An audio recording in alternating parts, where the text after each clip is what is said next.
Muy buenas noches, amigas y amigos radioescuchas de su radio 106.9 FM. Bienvenidos a su programa radial El Mundo Informático. Hoy martes 15 de enero del 2013. Les acompañamos como es de costumbre de 7 a 8 de la noche, Ledis Osuna, Juan Pérez, Jorge Acosta y un servidor, Newelber Moncada. Hoy estaremos abordando dos temas importantes dentro de la informática, como lo son datos y entidades primitivas y metodologías para el análisis y planteamiento de problemas. Buenas noches, amigos y amigas. Les habla Ledis Osuna. Bienvenidos a su programa. Muy buenas noches. Un placer acompañarles como todos los martes aquí en su radio 106.9. Les habla Juan Pérez.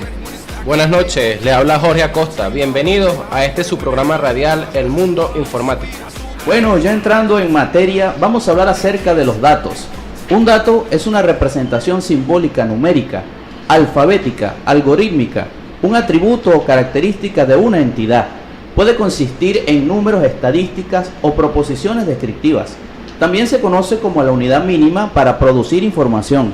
También sabemos que existen diferentes tipos de datos. ¿No es así, amiga Ledis? Claro, amigo Newelber. Existen varios tipos de datos. Datos numéricos enteros, que es el subconjunto finito de los números enteros. No tienen componentes fraccionarios o decimales y pueden ser negativos o positivos, como el 5, el 6, menos 15, menos 4, entre otros números. Tenemos también los datos numéricos reales, que es un subconjunto de los números reales y siempre tienen un punto decimal. Pueden ser positivos o negativos. Constan de una parte entera y una parte decimal. Están los datos alfanuméricos, los cuales son una sentencia de caracteres que representan valores identificables de forma descriptiva, nombres de personas, direcciones, entre otros. Los datos alfanuméricos caracteres, que es un conjunto finito y ordenado de caracteres que la computadora reconoce. Un dato tipo carácter contiene un solo carácter, como los caracteres alfabéticos A, B, C hasta la Z, caracteres numéricos el 1, el 2 hasta el 9 y el 0, y los caracteres especiales más, menos, por, el signo de división, entre otros. También están los datos alfanuméricos cadenas de caracteres, que es una sucesión de caracteres que se encuentran delimitados por una comilla o dobles comillas, según el tipo de lenguaje de programación. Ejemplo: hola amigos, 15 de enero del 2013. ¿Cardenales será campeón de esta temporada de béisbol? Datos lógicos, que es aquel dato que solo puede tomar uno de dos valores, cierto o verdadero y falso. Este tipo de datos se utiliza para representar las alternativas sí, no o determinadas condiciones. Ahora bien, amigos, toda manipulación de datos o la transformación de los mismos lleva a otro elemento clave. ¿Cuál crees que sea este elemento, amigo Juan? Bueno, haciendo una acotación con respecto a los datos lógicos, debemos tomar que la condición de que Cardenales sea campeón es relativamente falso. Sabemos que van a ser los Leones del Caracas. Eso es correcto, amigo, creo que sí.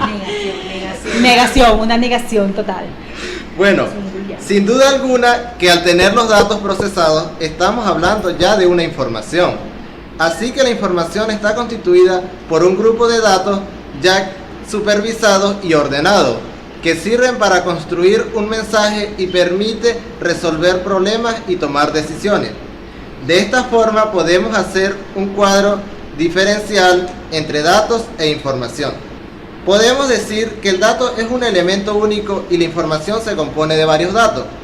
La información, a diferencia de los datos, tiene estructura útil que modifica las sucesivas interacciones del ente que posee dicha información con su entorno.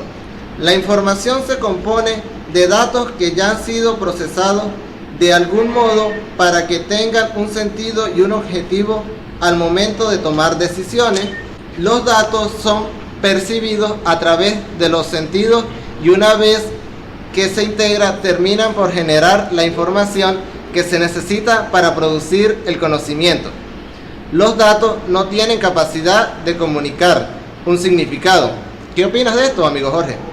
Es muy cierto lo que dice, compañero Juan, sobre la información y los datos. Ahora hablemos un poco de lo que son los operadores. Estos los podemos definir como un signo o símbolo que especifican el tipo de cálculo que se debe llevar a cabo en una expresión. Existen varios tipos de operadores, como lo son los operadores aritméticos, que se utilizan para calcular un valor a partir de dos o más números, o para cambiar el signo de un número de positivo a negativo o viceversa. También tenemos los operadores relacionales, que permiten evaluar las operaciones o las relaciones que hay entre un par de operandos. Estos signos o estos operadores son los que conocemos como el mayor igual que. Tenemos también los operadores lógicos, que se utilizan para combinar dos valores booleanos y devolver un resultado verdadero o falso. Bueno, sí, muy importante esa parte, amigo Jorge, pero también tenemos las denominadas expresiones, conocidas como las combinaciones de constantes, variables, símbolos de operación, paréntesis y nombres de funciones especiales. Cada expresión toma un valor que se determina tomando los valores de las variables y constantes implicadas y la ejecución de las operaciones indicadas. Existen diferentes tipos de expresiones, entre las cuales tenemos las expresiones simples, que son asignaciones directas a una variable o constante de un valor numérico o carácter. Y tenemos las expresiones compuestas, que es la asignación de una variable o constante que surge de la unión de los valores numéricos, operadores aritméticos, de comparación o lógicas. Pero estas expresiones deben tener una evaluación, que podrían ser de la siguiente forma: escribir la fórmula con un número arriba de cada operador que indique su jerarquía. Se escriben los enteros positivos en orden, donde el número 1 corresponde al operador de mayor jerarquía. Cuando dos operadores tengan la misma jerarquía, se les asigna el número menor al de la izquierda. O construir el árbol sintáctico empezando con la fórmula en la raíz y utilizando en cada caso el operador de menor jerarquía, o sea, del número mayor al menor.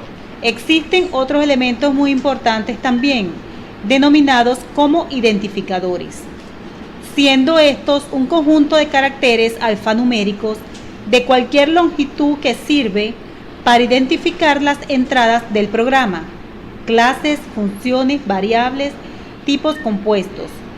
Los identificadores pueden ser combinaciones de letras y números. Estos identificadores deben tener una regla de escritura. Cada lenguaje tiene sus propias reglas que definen cómo pueden estar construidos.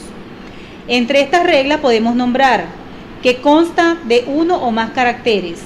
El primer carácter debe ser una letra o el carácter subrayado, mientras que todos los demás pueden ser letras, dígitos o el carácter subrayado. Las letras pueden ser minúsculas o mayúsculas. No está permitido el uso de la letra ñ. Tampoco pueden existir dos identificadores iguales, es decir, dos elementos de un algoritmo no pueden nombrarse de la misma forma, pero pueden usarse más de una vez dentro del mismo. Las vocales no pueden llevar tilde ni diéresis. Ok, pero no olvidemos las variables.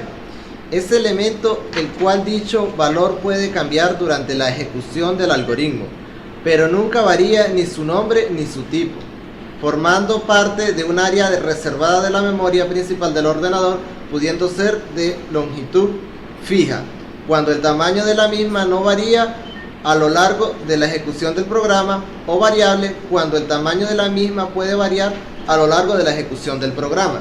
Además, también están clasificadas de la siguiente forma, según su contenido.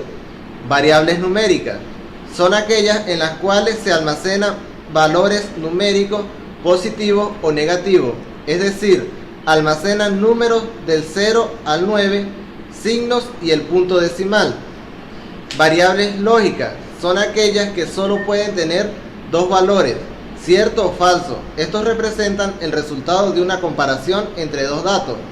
Y variables alfanuméricas, que están formadas por caracteres alfanuméricos, letras, números y caracteres especiales.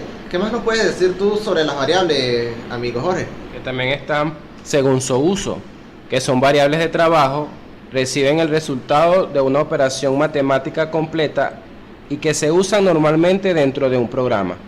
Está la variable de contador, que se utiliza para llevar el control del número de ocasiones en que se realiza una operación o se cumple una condición.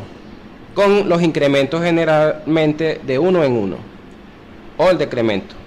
Variable de acumuladores, forma que toma una variable y que sirve para llevar la suma acumulativa de una serie de valores que se van leyendo o calculando progresivamente.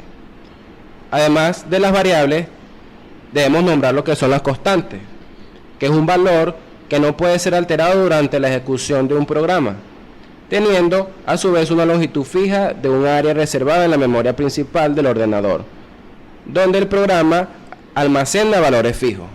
Bien, amigas y amigos de su radio 106.9, muy importante el tema de esta noche, pero vamos a cumplir con unos consejos comerciales. Ya volvemos.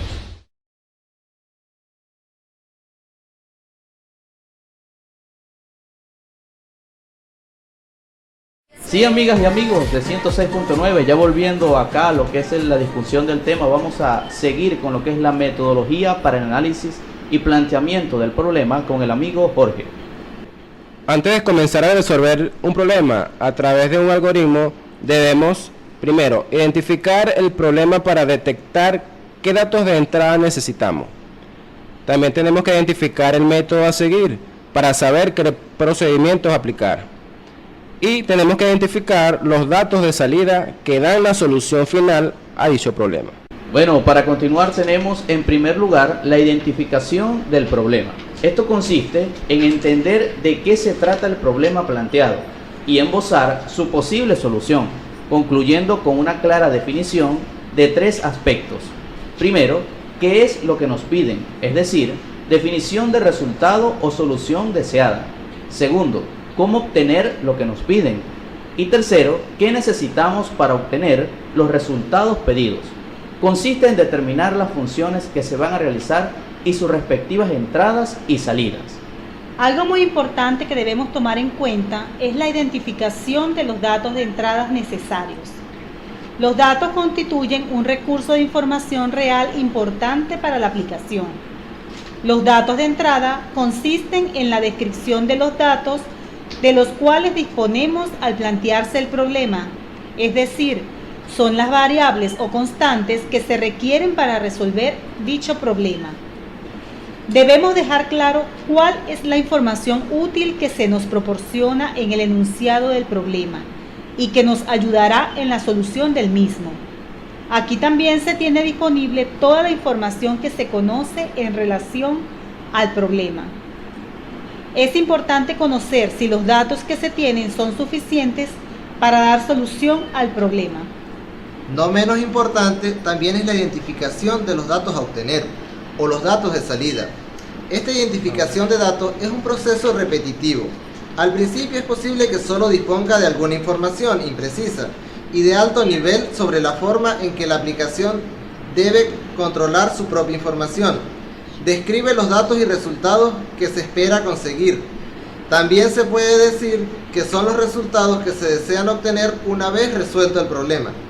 Una vez que tenemos todos los datos que necesitamos, debemos determinar qué hacer con ellos, es decir, qué fórmulas, cálculos, qué proceso o transformación debe seguir los datos para convertirse en un resultado. Posteriormente tenemos lo que es la descripción de las operaciones a utilizar, es decir, los cálculos. Las operaciones son todos aquellos movimientos permitidos que se pueden realizar para alcanzar el objetivo. Son los procedimientos o operaciones que deben efectuar sobre las entradas para obtener las salidas deseadas. También pueden ser los datos que no son datos de entrada ni de salida, pero son necesarios para hacer un cálculo. Conviene señalar también que los datos tienen muchas características diferentes. Una parte del proceso de diseño de estos consiste en especificar cómo se cuantifica cada uno. Bueno, sí, amigos, y finalmente tenemos la descripción de los pasos para llegar a la solución. La resolución de un problema mediante un ordenador consiste en el proceso que, a partir de la descripción de un problema expresado habitualmente en lenguaje natural y en términos propios del dominio del problema, permite desarrollar un programa que resuelva dicho problema. Este proceso exige los siguientes pasos. Primero, el análisis del problema. Luego, diseño o desarrollo de un algoritmo. Posteriormente, la transformación del algoritmo en un programa, es decir, la codificación. Y finalmente, la ejecución y validación del programa. Los dos primeros pasos son los más difíciles del proceso. Una vez analizado el problema y obtenido un algoritmo que lo resuelva, su transformación a un programa de ordenador es una tarea de mera traducción al lenguaje de programación deseado. Bueno, amigas y amigos, así termina un programa más del mundo informático por su emisora 106.9 FM. Gracias por su atención, nos escuchamos en un próximo programa. Hasta luego, amigos y amigas Radio Escucha. Cualquier duda, comentario o sugerencia, por favor, escríbanos a nuestra cuenta Twitter, @mundoinformático. Buenas noches, amigos. Hasta la próxima. Sí, amigos, fue un placer para todos nosotros compartir con ustedes, al igual que esta noche, todas las noches, a partir de las 7 hasta las 8 de la noche, por esta sub FM 106.9.